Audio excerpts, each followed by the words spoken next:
come on. Look at that picture. Look at that poster. My attitude is, where were you? Welgo and Haya's art department, where were you that day? In other words, the movie's called Samurai Fury.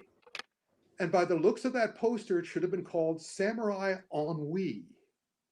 But then look at that picture from the movie. I know, with the double swords, man. They should have made that the poster. What were they thinking? I don't know. Because this is another, and also another clue that was given to me when I started watching this. I checked, this movie is 2 hours and 14 minutes.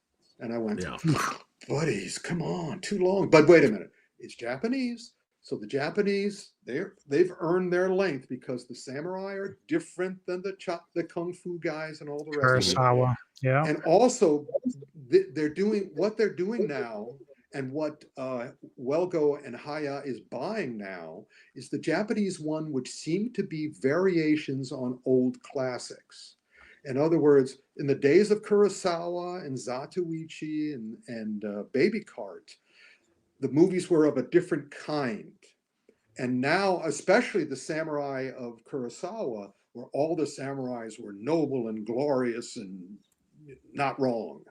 You know, there were like 25, the samurai were like movie producers.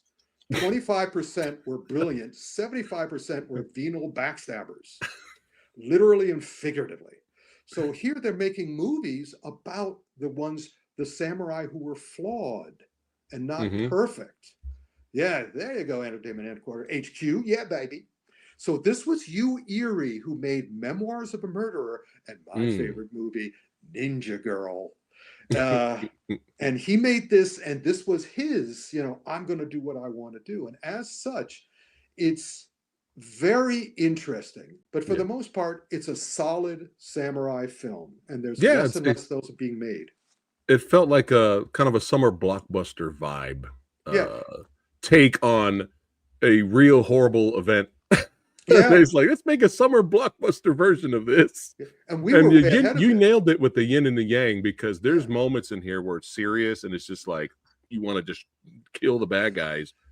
But then it's really lighthearted. There's a lot of comedy. There's like a Western vibe feel to it with the music. But yeah, it's a great time. It's definitely, I highly recommend it.